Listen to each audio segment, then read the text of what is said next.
Yo, what's good? Welcome to Counter Currents. I'm your host, Petey Steele. And I'm your co-host, Elena Torres. And our guest today, what can I say? This is a person who, when you have people who are sort of like younger than you in comedy, you see them around, but a lot of time they go later than you in the lineup, so you don't get to see them perform that much. And when you do, a lot of times it's when they're really new, but then suddenly you haven't seen someone in a year and a half and you see them and they're fucking so funny. So this next guest, the last time I saw her do comedy, I was crying laughing. It was so cool to see. And all the other comics in the back. No, we could not stop laughing at all of your jokes. So everybody, please welcome the hilarious Caitlin McDevitt. Hi. Yay. Thanks so much for doing this. You're very welcome. This meteoric rise of you in the comedy scene has been fun to watch. And I always knew you had it. First time I met you, I was judging that Capital Shuffle or whatever that thing is where, we rate jokes. They never had me back again. I think my advice had. But remember liking a lot of your writing and the alliterative and profane nature of it. I mean, that's shifted a little bit maybe, but maybe not. Tell us more. That was the Comedy Shuffle. Used to be at Beer Baron on Mondays. Mm-hmm. I think you did a great job. I don't know why Jack didn't have you back. I'm sorry. I'm not in charge of booking the shufflers. I have always liked the shuffle. I started doing it in the beginning and it was a good place to try out new stuff. So I tried to have new stuff on Mondays. I started a while ago. It feels like it was a very long time ago. It feels like it was a different person ago. I tried on a lot of personalities when I first got to DC before I settled on comedy. That's interesting. Where are you from originally? I grew up in Idaho, Boise, Idaho, and then I went to college up in Moscow, and then I wasn't ready to go to law school, and I was like, where else can I hang out with a bunch of people who own boat shoes and polos? I'll go to DC. And I started working on the Hill, and I was, for the first time in my life, I was mildly interesting, and it was life-changing. I was finally a funny, interesting person because the bar is really low on Capitol Hill for interesting. That's true. Yeah, because in Idaho, I was. Sorry, my house is insane. No, you're good. You're good. In Idaho, I was very boring and career-oriented, and that's very abnormal. And then I came here and I wasn't as cutthroat as everyone else. And everything became absurd and I couldn't stop laughing at how dumb everything was. And I started writing, and then I worked up some guts and I got on stage. I used to work at a theater company over the summer. So I liked stage stuff. I'd only done acting and things, which is obviously very different than stand-up. But where was your first mic at? I think I did Wonderland as a bringer.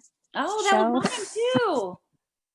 And I didn't even use up the whole 5 minutes. I had written a bunch of jokes about how applying for jobs made me feel really sleazy, like I was on Craigslist Marketplace. And I was all about how I didn't have any friends and I couldn't get a job. And I was so nervous. Well, I think we all were nervous that first time. Isn't DC funny that way? DC is such a specific city. You're talking about how you came from Idaho and you're like, oh, finally people care. That's kind of how I felt about coming from LA and the entertainment industry with hotness. I was best friend hot for TV. And then I came to DC and it was like, wow, she's a smoke show. Your main character. I was like, hell yeah. Everyone, the bar is very low here. Yeah. For both attractiveness and interestingness. Right. For obviously there are pockets, but from where I was, it was everyone had the exact same handshake is like the only way I know how to describe it. Right. Like I was meeting the same guys at receptions because I didn't have a lot of cash. So I was going to Capitol Hill receptions with Tupperware, and I would shove like cheese into my purse. Nice. And then I would like have to like small talk with everybody while I was trying to like drink beer and shove cheese in my purse. Right. And it was hilarious to me that like I was the same level as qualified as everyone else, and we were in charge of secretly running the country, and I was just standing there eating fake cheese and talking to the same guy from Ohio every week. And I kept bringing up like meth rates for some reason. I was like very upset that everyone wanted to talk about potatoes because I was from Idaho. Right. So I'm not from the right state, so it's like it's hard to small talk apparently. Right. And I wasn't ready to talk about the weather because I like just finished college, so I wanted to be interesting. And instead, I was just doing these act outs of meth commercials. I don't know where you guys, I don't know if you had this where you were, but we had a rampant meth problem. So there was commercials on TV about not doing it. You know what I'm talking we're close enough to Baltimore that we got to see a few of them on the side of public transport buses and such. But no, not in DC. You're absolutely right. Yeah, I grew up in Mexico. We just sold it. Yeah. You had the different kind of commercials. Right. Like how to make money now. Well, so that's interesting. So you're running the country secretly and you can't afford your own smelly cheeses. Yeah. I mean, I was an intern at the time, so I really just spent a lot of time getting very worried about like security. Like I spent a lot of time going through like metal detectors and being like, if I had something, is anyone going to catch it? So like I didn't have a job at that point. I was just interning. Mm-hmm. But yeah, they let you in way too many places. I didn't go through a background check to be an intern. I just walked up and they were like, here's a badge. You can go to any part of the Capitol building. I was like, should I be allowed in every part of the Capitol building? You don't know me. Wow. So when you say like all these people are running the country, because I'm guessing like all the interns and aides and all these people are the ones like doing all the work. Is it kind of like entertainment where also the aides and these people sort of like design the personality that the public eye sees, you know, sort of like how, I mean, I love Beyonce, but Beyonce is not real. Like that's just there's like huge teams of people that decide that. So it varies like member to member. So like some are very like, they know what they want to talk about. And then the staff sort of handles everything else. So like I worked for a member who like really cared about nuclear energy and the appropriations committee.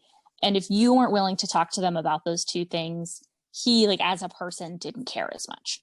So the staff came up with like, how else are we going to get him to care about these other things?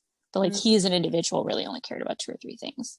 But as the staff is like, people write in 1,000 questions and you have to be able to like respond to all of them. So it's similar in entertainment in that most people really only care about 1 or 2 things. And there has to be a team of people that's like, you now care that people are eating horses. Right. I know that you don't, but people are upset about it. So you have to now have an opinion. Right. So the team is a little bit more puppet master. The same entertainment, it's the same. Like a lot of team members, you know, sort of are in charge and tell a lot of these stars have people that make all these sort of decisions. Yeah. For them in many ways. Interesting. So in the Idaho office, what do they care about there? What are the 2 big constituent things other than potatoes?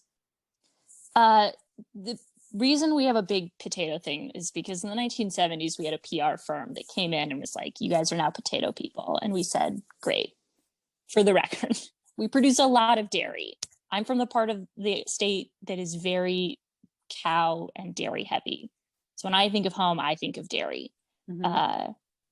We export all our potatoes. We make so much more money selling the Idaho brand that we don't eat any of our own products. But nuclear energy, like I mentioned, is a very big deal. We have a big nuclear experiment reactor facility.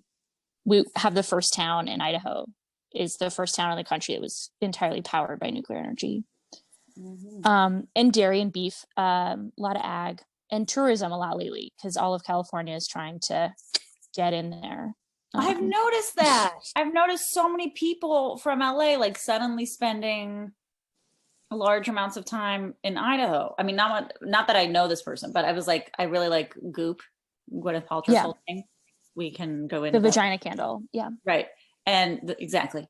And their fashion editor just like did a whole article spread about her wearing clothes and how she's spending the quarantine in Idaho. It looked beautiful. Yeah, there's a lot of mixed reactions when you're because some people are like, we don't want the tourists, like we have to keep Idaho for us, and you're like, well, it's not really ours, you know, we stole it, so we can be cool about it. Then it, like, mentally the state really thinks of itself as an agriculture place, but we've had to lean much more into service industry as like we pivot away from like logging and timber and stuff like that. But it is a big divide because Californians and rich people want to come in to a place that's established and is like ready for them, but it pulls a lot of resources away from small communities and like rural communities. So like the biggest problem in Idaho is not, you know, like healthcare in general, like healthcare insurance. It's like access to healthcare. It's going to take you 4 hours to get to a hospital. Right. We don't even care how you're paying for it. Like, how do you get to the hospital? Like, we don't have, like, mental health is a huge problem. We're 7th highest in suicide rates because we just don't have enough people to, if you like call in and need help, it's going to take too long to like get you where you need to be. In addition to all of the other existing problems in healthcare structure is like is access to like that place. So have all the resources kind of been relocated to like the Sun Valley or whatever, where the rich people go and like John Kerry stuff? So Sun Valley or like Ketchum, which is the like town around Sun Valley. So it's mostly in Boise, and then there's also a big pocket up near like Coeur d'Alene. But Sun Valley is a lot more like temporary tourism. So that's everyone's lived there. Like Bruce Willis had a house there, and like Robin Williams used to stay there, and like that's our like big flashy. But a lot of people are coming into like the Boise. We call it the Treasure Valley. That's like Boise, Meridian, Nampa, Star, Eagle. I turn into a little ambassador for a state I want less people to move to. Right. Well, I was going to ask that, you know, you talk about how you had sort of like some relief when you moved to DC. What was it like growing up there? Like, were your parents in agriculture? Did you grow up like farm style, or was it totally different? Like what? Little of both. So my mom's from Laurel, Maryland, out here. My grandparents are still here. And they met here, and they had a house in Hyattsville. So I was born here. But we moved when I was little because there was like, I don't know, a road rage incident. And my mother was like, we're done. Wrap it up. We're getting out. And I grew up on what we call a hobby farm. So my grandfather was a judge, and then he retired, but was like really into owning a farm and like getting paid in like half a pig or whatever.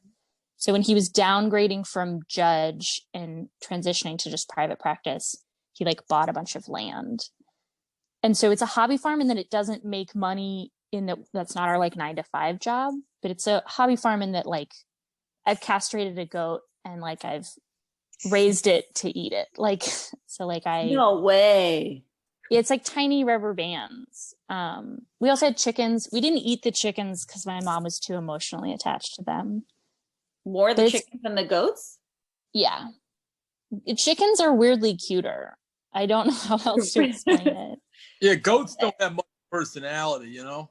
Yeah, but you come up and you feed them, and they like eat your shirt. Yeah, right? But they weren't milk goats. We didn't touch them every day. They ate everything.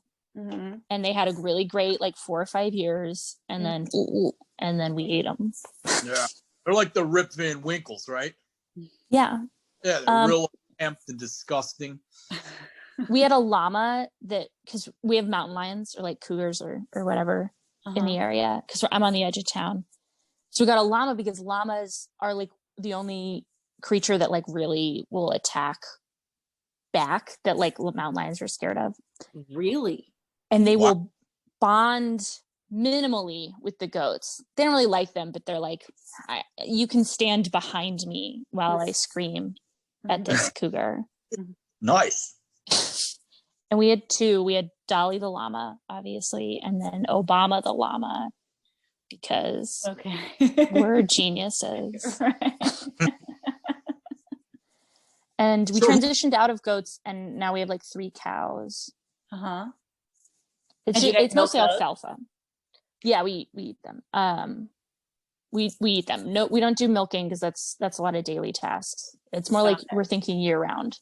So we do alfalfa and grass, and we sell it to other people, and it basically pays for like next year's crop and any maintenance on like tractors and stuff. It's just like a cutting even for fun skis. Right.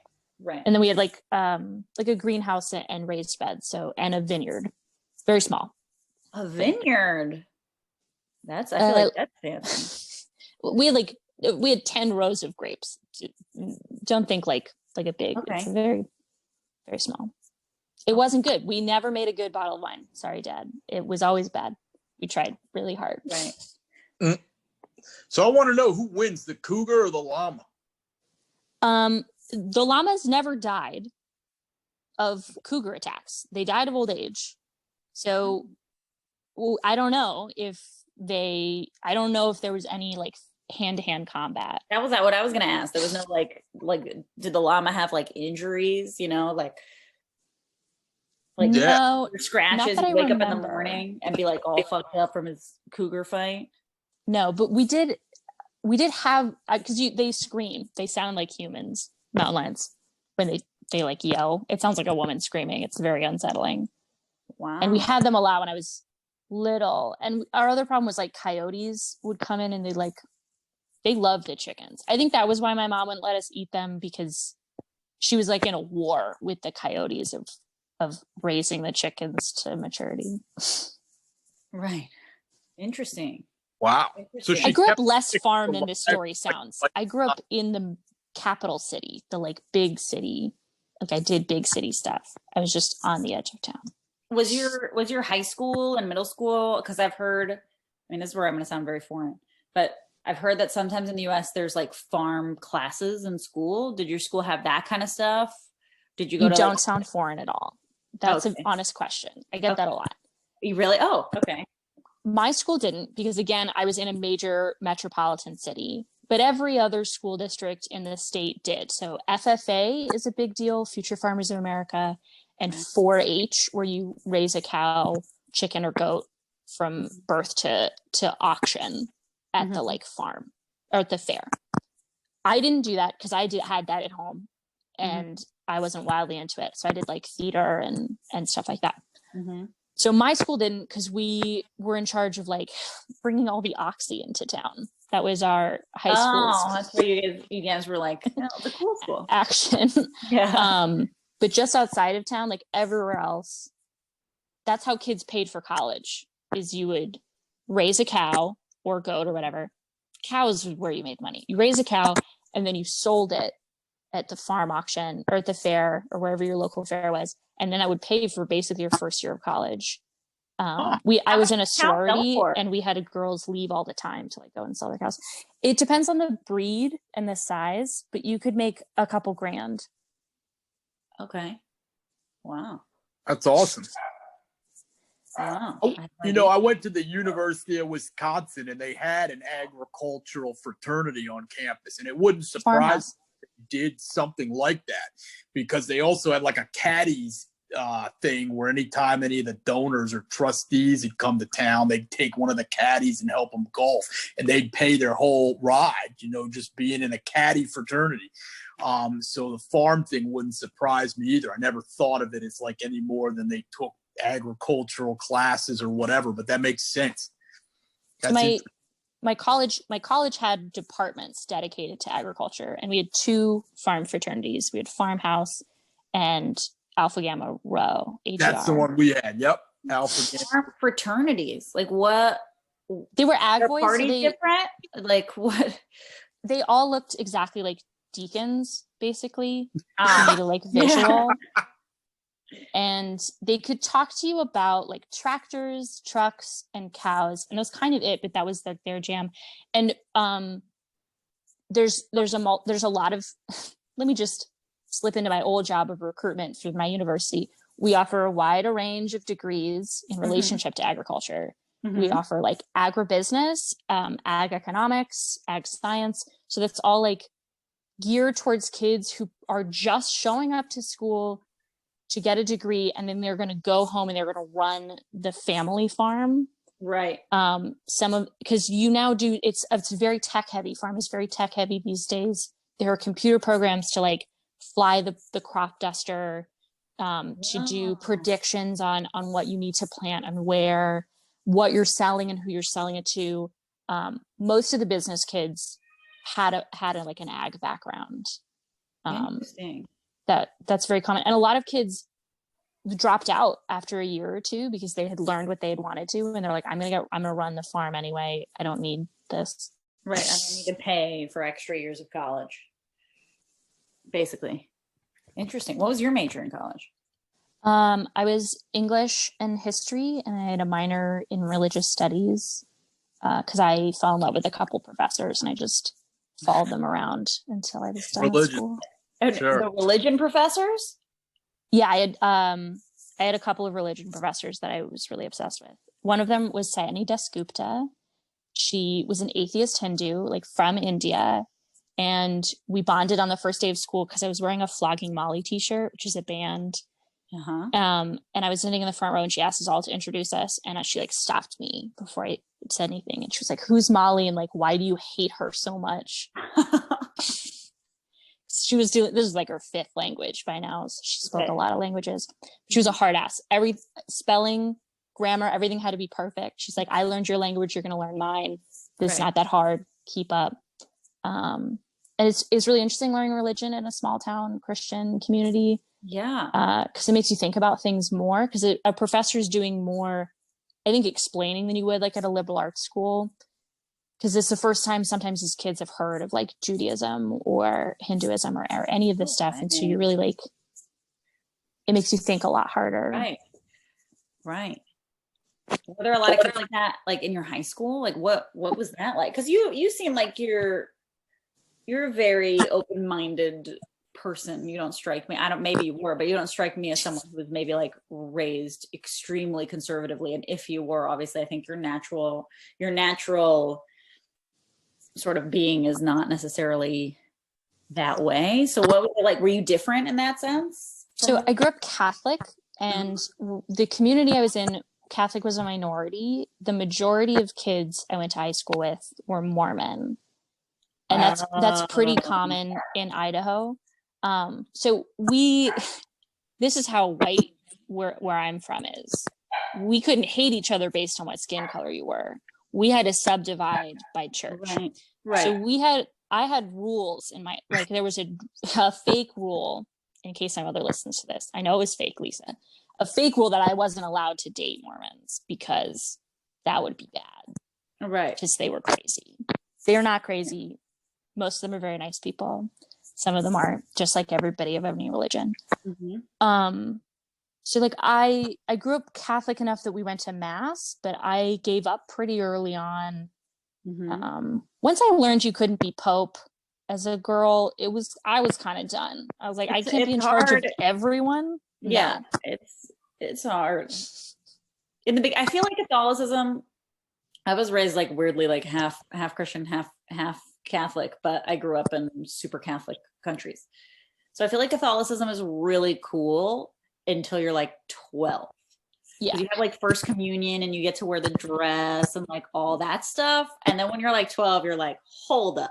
Like there's a lot of stuff that suddenly starts to click and you're like, wait. I was doing really well for a while. Like I thought God personally talked to me. That was my inner monologue. I was like, this is going to be great. I'm going to be in charge.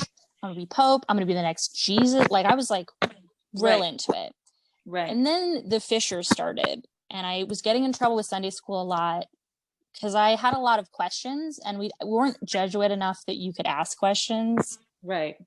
Like I didn't understand why Abraham was allowed to take his son up and threaten to kill him. I thought that was inappropriate. Yeah. I wanted to call Child Protective Services. Right. It was a whole thing. Right. And I got in trouble because we went to the library and I was like, where does the Bible go? Is it fiction or nonfiction?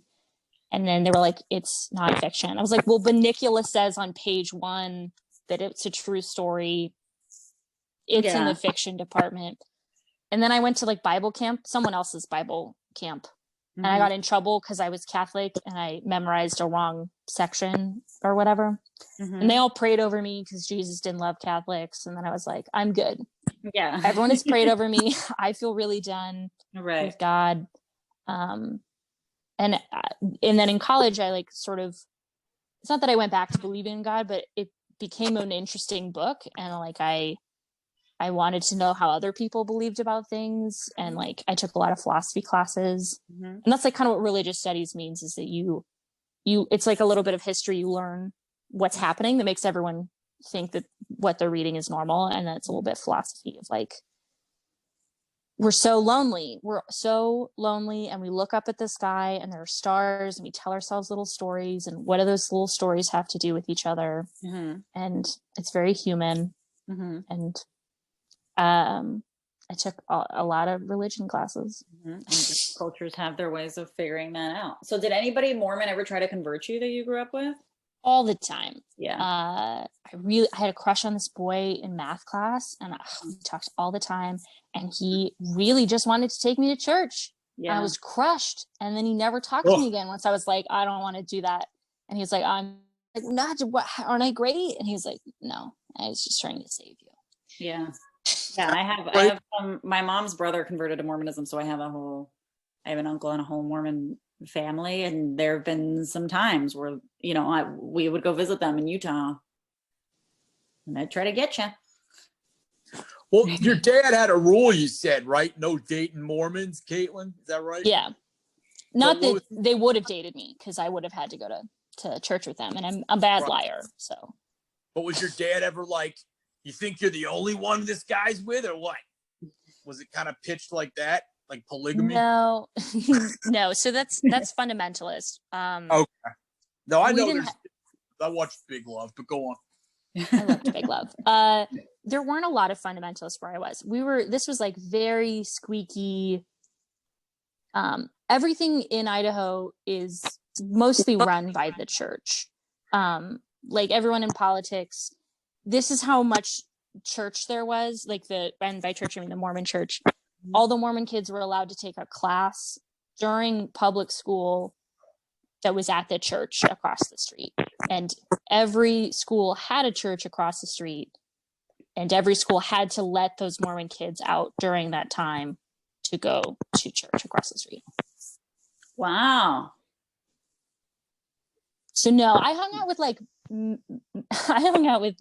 goth kids in junior high, right? And then like very gangly, weird like theater kids. So Mormons were all in the choir. I couldn't sing. We didn't really interact a lot. I was not cool. I learned we had a baseball team after I graduated. I just like really had my window of people.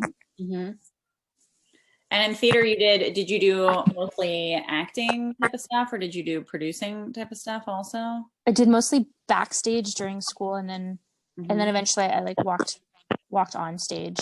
And then in the summers I worked with a production company. They're based in New York, Id Theater. I think they have a new name now, but Id Theater at the time, and they did a like 2 or 3 week conference in McCall, Idaho, which is 2 hours north. It's like a resort town where they do development theater. So they do new works. And I did like production with them. I like printed scripts and got coffee and stuff like that. It was the first time that you would like interact with people who get paid to do something creative, something that like you view as like a cute little hobby. And they're like, no, this is my 9 to 5. This is my job. Right. Which is such a cool thing to be exposed to when you're little, and that was an option, that people just like got paid to be funny and cry on stage and stuff. Right. I remember I didn't really I had that same reaction because I went to I went to a British school in Mexico, and British schools, if you do anything acting wise or performance wise, it's all about theater. Because they're very so my school was very theater, and my parents didn't let me pursue any real acting work until I turned 18. So I only did theater summer camps and only theater. I didn't really do anything related to like movies or film. And then when I got to college, I picked up a minor in film because I started because I was taking so many film classes because I was like, oh wait, this is an art form? Like this isn't, because like the way, like in England, sort of like the way that they teach you theater, it's like, oh well, film is just what you do to make money.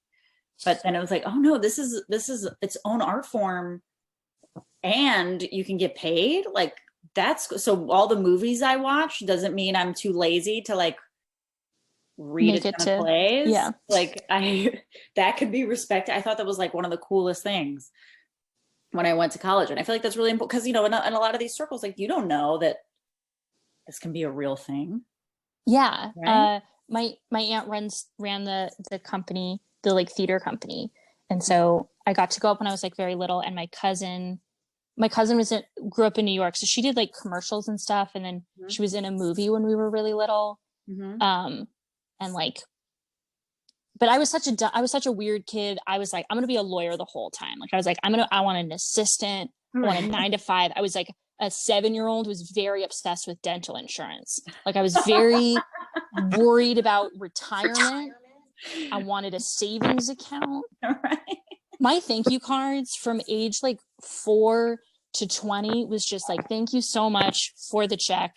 It is going in my savings account. I value you, right? Like I was so locked down, even though my parents are very nice. They're very encouraging. They were like, you should go to, you know, spend your summers doing this stuff.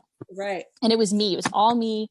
I got to get to DC. I got to get a rat race. I got to get a cubicle. Where are my Post-it notes? Wow. So it didn't work, but. Would you say in terms of all of that, are you still thinking that rigid career path, or are you just all in it with comedy now and or one foot in, one foot out? What would you say? I mean, I think there's still a lot of me is still that 7-year-old who's very worried about dental insurance. And I think that's a good worry. Obviously not a worry a 7-year-old should have, but a good worry to have in general. Yeah. I like having a career that is fulfilling. And I think I'll probably keep having a salaried career.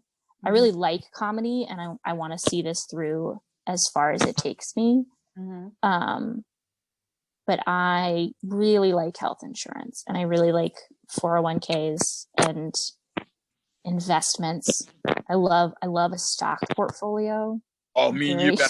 I was gonna say you and Petey are gonna bond on this. Petey's 100% with you on all that stuff. I bought like 60 shares of Delta like 2 or 3 days after the lockdown happened. It bottomed out, and I was like, the airlines are coming back. We need to be buying stocks. Yeah, you got to buy Boeing. They make the fucking planes. You know what I mean? The airlines are one thing, but Boeing's where I put my sloth of money there. Boeing is a big employer out west, so huge. It's a good investment. Hell yeah. We'll talk more. Back to business. Yeah, but Petey, you're into that. Petey, I mean, Petey and I have talked about this a lot. Like Petey likes having his job. You know, I have to say, like, part of me likes that too, but I've been living the sort of like artist life since I graduated college, but then I married into the safety. So I am also a little bit like that too, you know? So I don't know, talk to both of you guys. Like, why do you think that's so important to have? Because a lot of people are like, fuck it. I've seen a lot of people like quit great jobs for comedy, for acting too. But like for comedy, I've seen people like a year in be like quit great jobs and like just walk dogs or something today. Which is amazing. I envy the calm those people must have in their bodies that I've never at any point experienced in my life ever. I couldn't imagine doing that because I get worried all the time. I get worried about everything. My job right now is loosely conditional because I work following the election calendar, which means I'm about to hit the like unemployment where you get hired in for a new cycle somewhere. And that to me is, I'm in stress hives about it. So I couldn't imagine living that 24/7. I like a consistency. I think it's also, I've asked around. Apparently I was funny before I moved to DC, but I didn't feel funny until I got here and had a steady job. So I don't know how much of this is coming from like, because I needed to feel funny. I needed like a pressure of a boring to become funny. If that makes sense. I'm using a lot of hand gestures. No, I think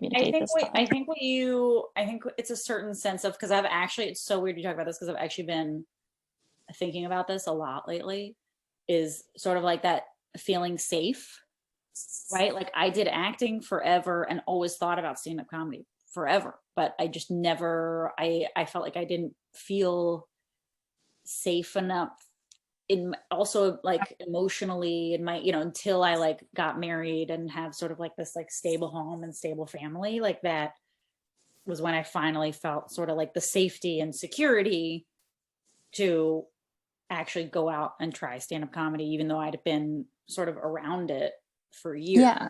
I think some people thrive in chaos and some people thrive next to chaos. And I thrive next to chaos. I want to talk to the person smoking a cigarette at a party. I don't want the cigarette. I want to be right next to what's happening. Right. But like I've had a lot of chaos in my life in DC. I was like in between places for a while. I was in between jobs. And at those moments in my life, the only thing I could focus on was like getting through the day and getting the thing I needed.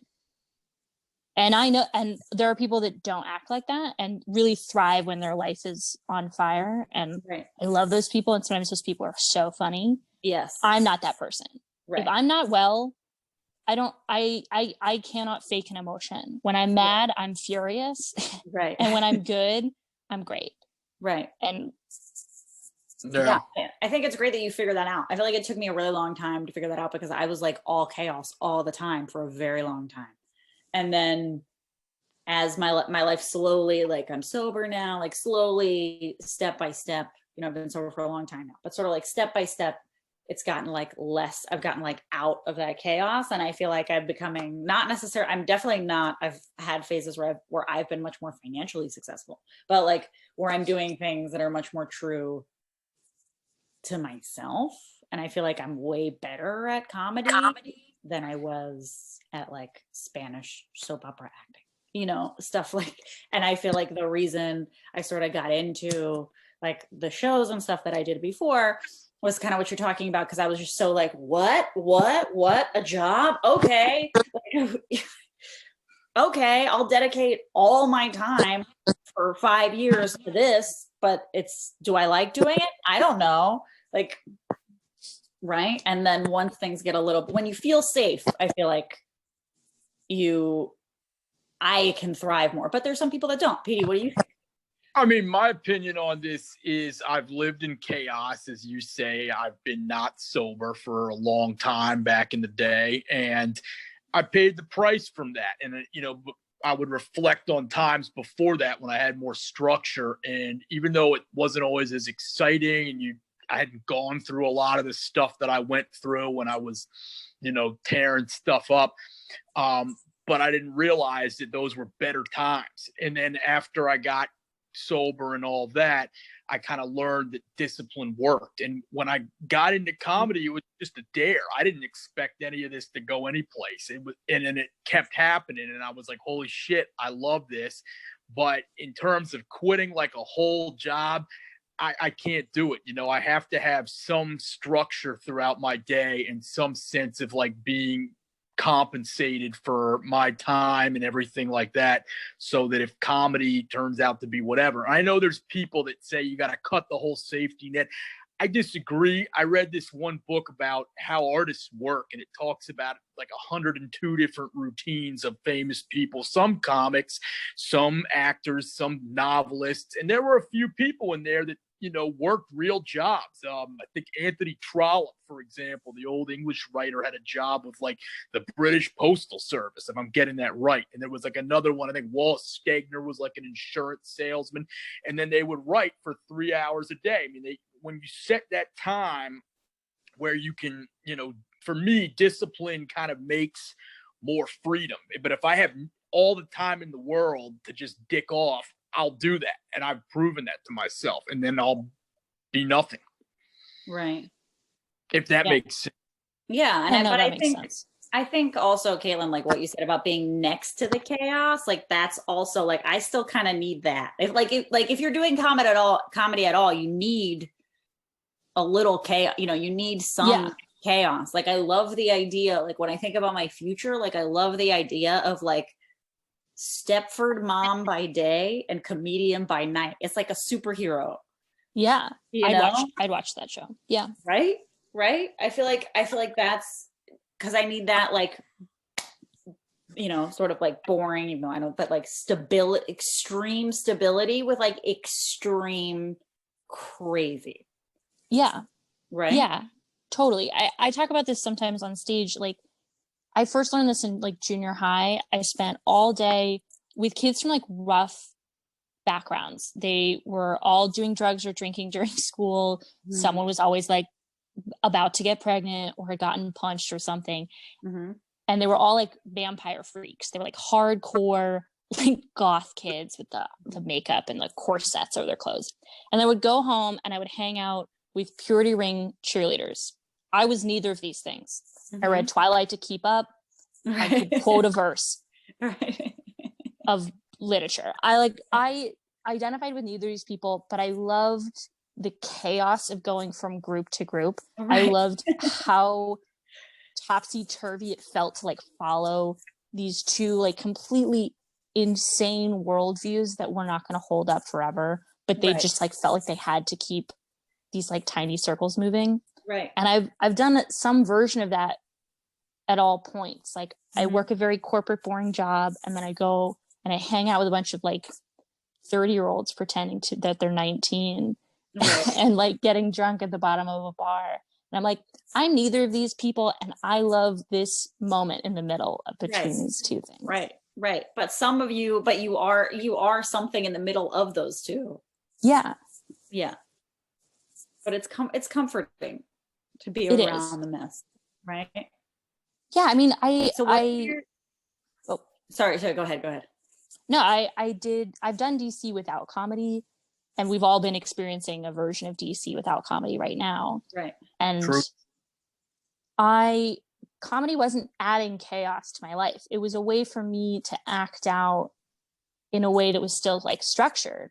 I was acting out not by like drinking and staying out late and doing drugs. I wasn't doing any of those things. I mean, I was staying out late, but I was acting out by being next to things and making people laugh and having a little bit of control and power over people, like an audience, not like people. I really only produce one show, but having that is intoxicating in a way that's like, it's healthy. It's still structured.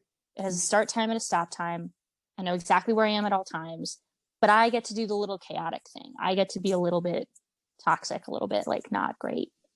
And I like that version of me so much more than just the like corporate button down. Right. Than just the dental insurance. Yeah, I agree with that. I like a little rocket fuel at the end of every day, you know, get up, crush a set and hang out with some deadbeats, you know, it's all right.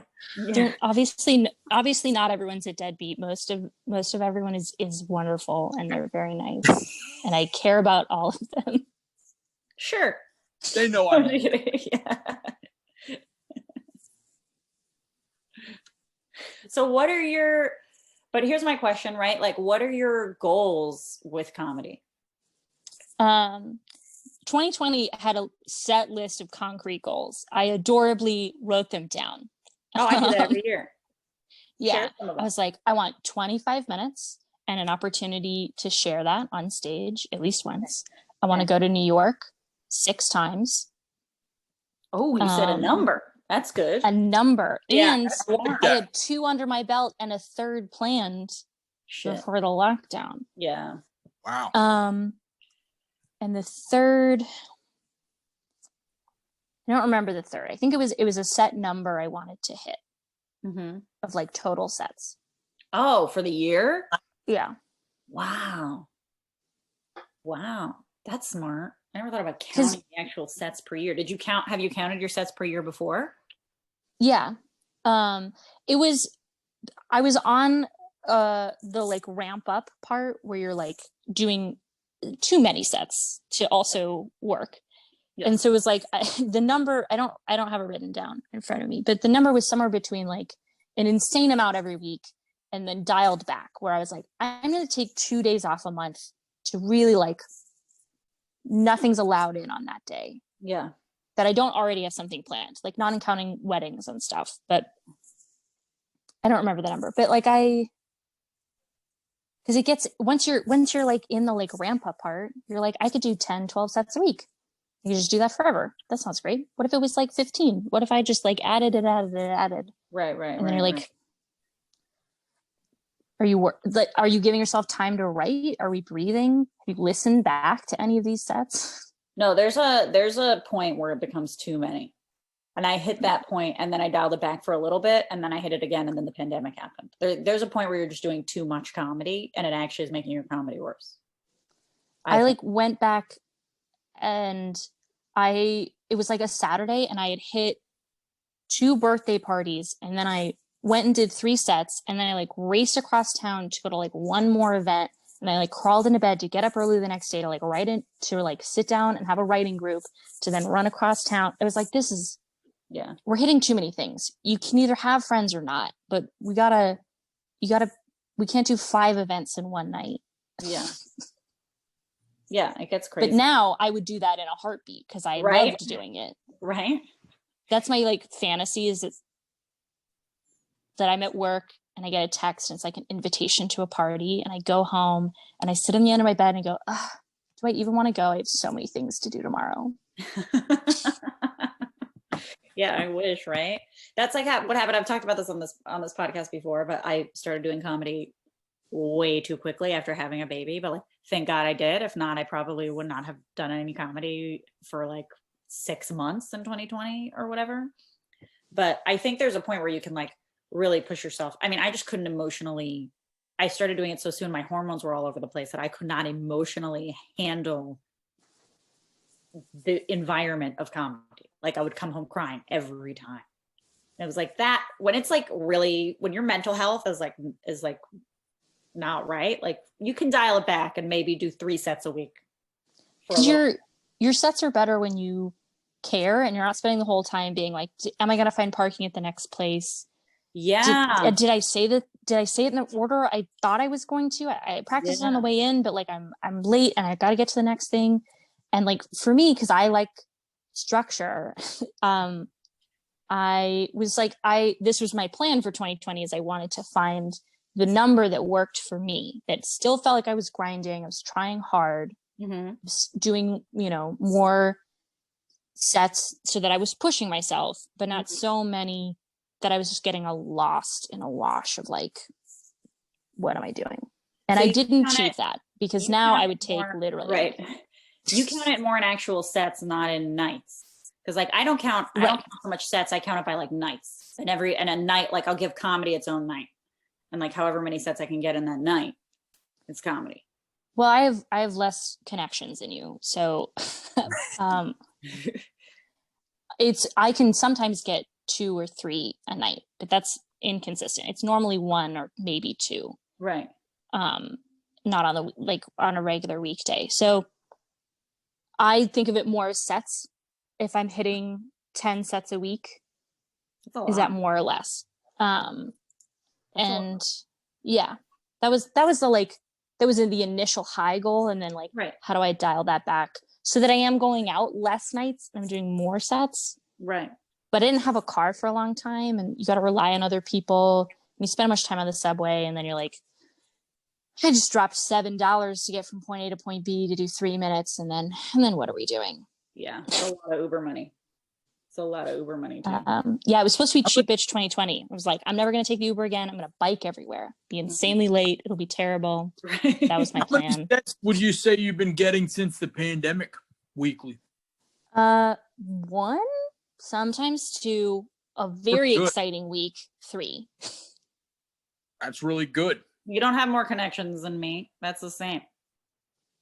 Yeah. In the before, there was more. There were more people to talk to. Now you're like, I already bothered the 4 people I know. Right. So I guess I'll just wait a few more weeks and I'll bother them again.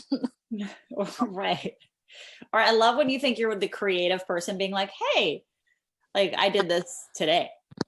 I reached out to someone today who's doing shows in New York. And I was like, look, because I'm trying to do more stuff in New York. And I was like, hey, you know, any spot, anytime. And it was like, dude, you're number 12 of today. Just message me. I'll get you on a list. It was like, whoa. Those 4 people are being a producer right now. I mean, we had Mike Kurtz on the show a few episodes ago. Being a comedy producer right now must be insane.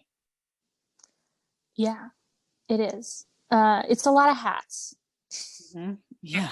Because I produce the Living Room Show with Jenny Questel, which is a great show. And Jenny was on last week, and Jenny's amazing. Yeah. She's the light and love of my life. She's the best business partner there is. Did I say that right, Jenny? Did I say the script correctly? I think before the pandemic, people still like slid in your DMs and they were like, hey, I noticed I haven't been booked yet. And you're like, that was an interesting way to ask a question. But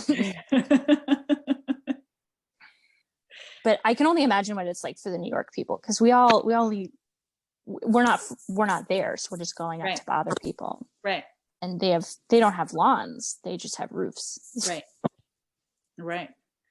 Have you been getting like way more DMs and requests for your guys' show now? Not really. I think we've established that we're not booking solely on DMs. You know, like Jenny and I have a sit down and we come up with a list of people every time. So, but I noticed when we first started, like we put on the very first one a year ago, and immediately people were like, I want on this. And you're like, well, we haven't even said this is anything. We just threw some rugs down in a living room. These are just our friends. We haven't built an audience yet.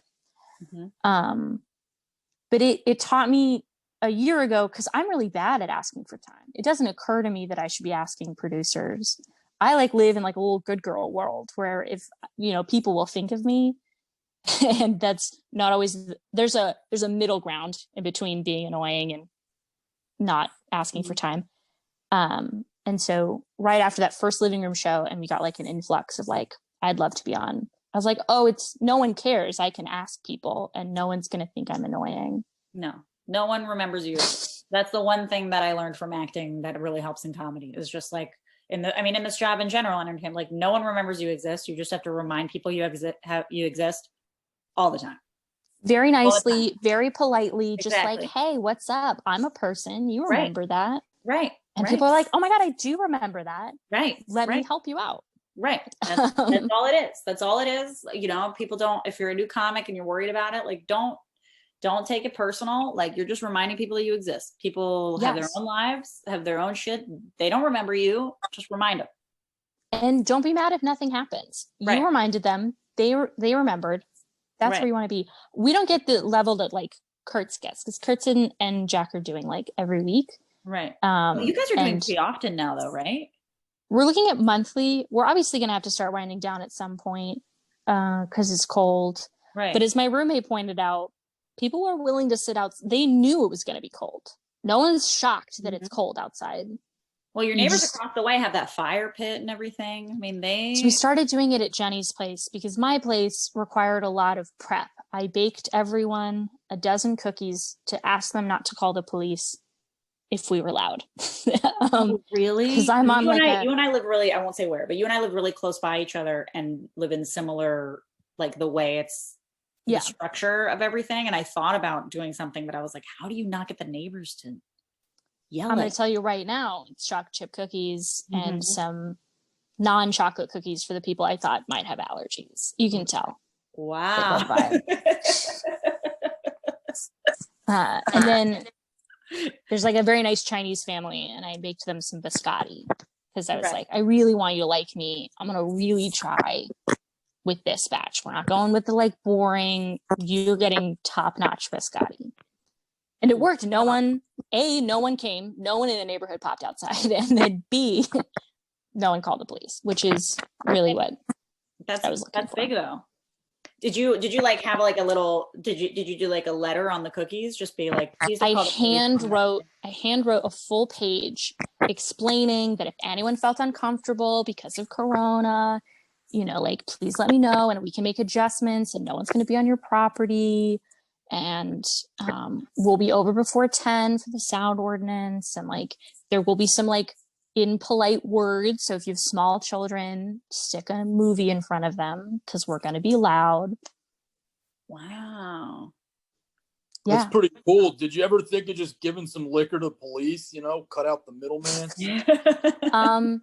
No, I was raised by a family of prosecutors and defense attorneys, and that means we were raised with very strong feelings about the police, both negative and positive. Right. And in a real don't bother them in any way is the best way to handle. Avoid them. Avoid at all costs. I used to wear a shirt when I was very little because my uncle was a prosecutor that said not guilty, just one of the usual suspects, which didn't age well. It continued to age very poorly. Right. But they sold that at the prosecutor's gift shop. Wow. Why did we have a prosecutor gift shop? An excellent question. Yeah. I don't know. That's where I was going with that. Yeah, there was one I used to see for a lawyer that was like, just because you did it doesn't mean you're guilty. Call this number. Wow. A much better gift shop. Yeah. Yeah. My dad was like a communications specialist for the Army. And he'd get really mad when we watched cop shows because he was like, that's not proper investigation technique. You need to be like applying to their sense of loyalty or whatever. So he really got very into the cop show mentality. Anyway, no, I never bribed a police officer. Also because that's a felony. Yeah.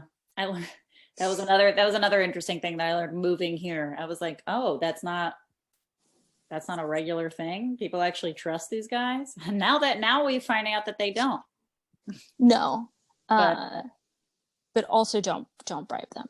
Cookies are easy. I buy flour and sugar at Costco. So like that's right. That was one of the personalities I tried on before comedy was baking. So. Okay. Nice. I made a focaccia bread for the first time yesterday. Amazing. What recipe did you try? I found it on Goop, of course. Okay. The salt, acid, fat, heat recipe is the best. Okay. For the record. I'll use that because it was like the consistency was fine, but it needed more salt. That was my. Yeah. I have a feeling that Gwyneth does not know the appropriate salt or fat ratios. Right. Yeah. The salt was lacking, but it got eaten. I'm very boring now. Sunday used to be like a very set schedule, involved Cafe St. X, 2 shows, and then like writing. And now it's like I make a soup and a bread, we hang out. Sounds. I miss comedy a lot. Some pretty good dishes online. She's a hell of a right, Jenny, your business partner. Yes, Jenny loves an Italian American dish. I don't love an Italian American dish. Oh, it's the best. Which is a crime in some communities, but Jenny does post a lot. Jenny's a very good cook. She cooks a lot. Mm-hmm. What's your favorite kind of dish to cook? They start out as the same dish.